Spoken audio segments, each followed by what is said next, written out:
안녕하세요. 한국 역사를 보다 보면요. 우리가 종종 놓치는 아주 중요한 전환점이 하나 있습니다. 바로 선교사들이 뿌린 변화의 씨앗인데요.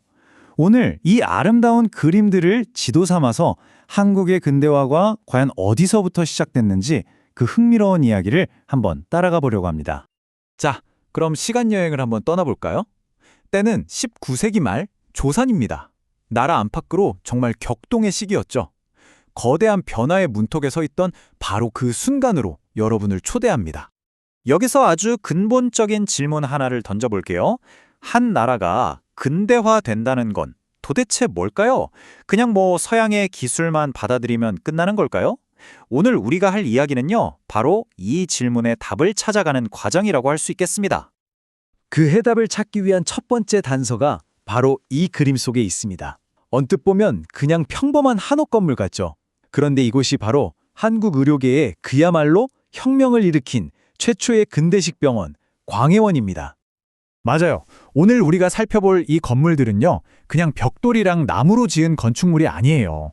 이곳들은 근대 한국을 만든 새로운 사상과 시스템을 키워낸, 말하자면 아이디어의 인큐베이터였던 셈이죠. 이게 바로 오늘 분석의 가장 중요한 핵심입니다. 자, 그럼 본격적으로 한번 들어가 보죠.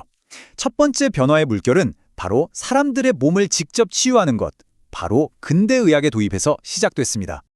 이 광해원을 세운 사람이 의사 호러스 알렌이라는 인물인데요. 그 전까지 조선에는 전통 의술밖에 없었잖아요. 바로 그곳에 처음으로 과학에 기반한 의료기술을 가져온 겁니다. 근데 이게 단순히 왕실 같은 특권층만을 위한 게 아니라 일반 백성들까지 모두를 위한 것이었다는 점이 중요해요.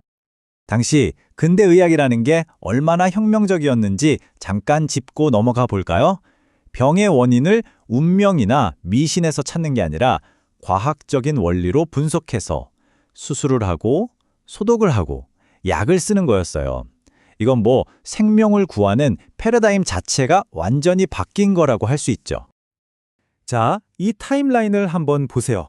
1885년 광해원을 시작으로 정말 눈 깜짝할 사이에 근대식 병원들이 막 생겨나기 시작합니다.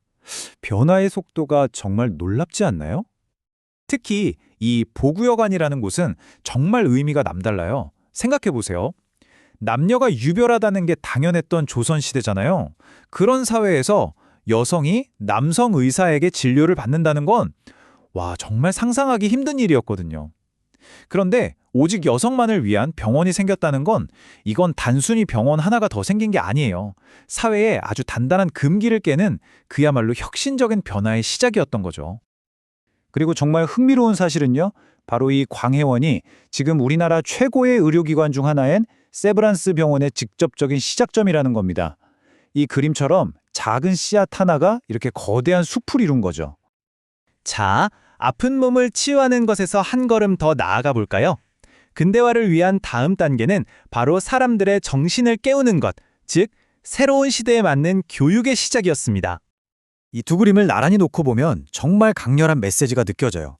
1885년에 남학교가 세워지고 바로 다음 해인 1886년에 여학교가 세워졌다는 사실. 교육이라는 것 자체가 소수 양반 남성들의 전유물이던 시대에 이건 거의 혁명에 가까운 일이었습니다. 배제학당은 헨리 아펜젤러가 그리고 이화학당은 메리 스크랜튼이 세웠는데요. 특히 이화학당은 우리나라 최초의 여성 근대 교육기관으로 훗날 우리가 잘 아는 이화여자대학교가 됩니다. 놀랍게도 단 한 명의 학생으로 시작한 학교가 한국 여성교육의 역사가 된 거예요. 한 사람의 신념이 정말 역사를 바꾼 거죠. 물론 모든 시작이 이렇게 거창했던 건 아니에요. 이 그림을 보세요.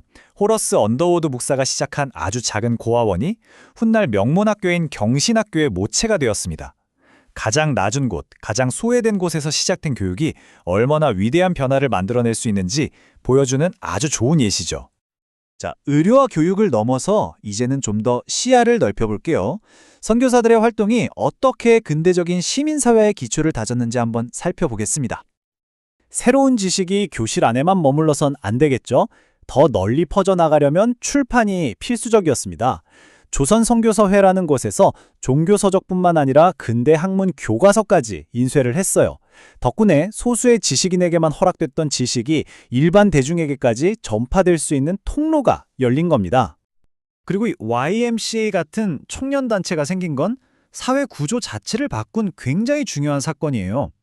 이전까지는 상상도 못했던 일, 바로 신분이나 계급에 상관없이 젊은이들이 자유롭게 한자리에 모여서 토론하고 교류하는 그런 시민의 공간이 탄생한 거죠.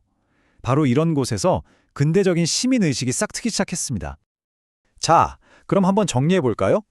병원, 그리고 남녀학교, 출판사, 청년단체, 신학교까지 이 모든 것들이 하나하나 모여서 근대 한국 사회를 이루는 아주 단단한 벽돌이 되어준 겁니다.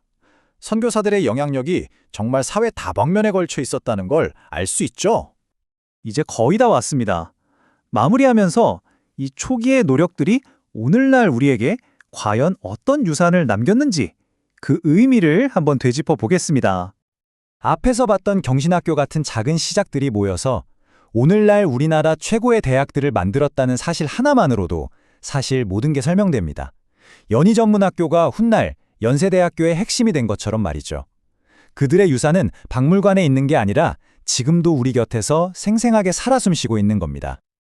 그래서 이런 말이 가능해지는 것 같아요. 이 그림들은 단순한 예술이 아니다. 한 국가의 변화를 담은 건축적 초상화이다. 그러니까 각 건물이 그냥 예쁜 풍경이 아니라 그 시대의 정신과 역사의 흐름을 고스란히 담고 있다는 뜻이겠죠. 눈이 하얗게 덮인 숭실학교를 담은 이 고요한 그림을 보고 있으면 왠지 모르게 마음이 경건해지지 않나요? 이 척박했던 땅에 배움의 씨앗을 뿌리고자 했던 그 열망과 정신이 얼마나 끈질기게 이어져 왔는지 다시 한번 생각하게 됩니다. 네, 그렇습니다. 진짜 중요한 유산은 눈에 보이는 저 돌로 지은 건물 그 자체에만 있는 게 아닐 겁니다.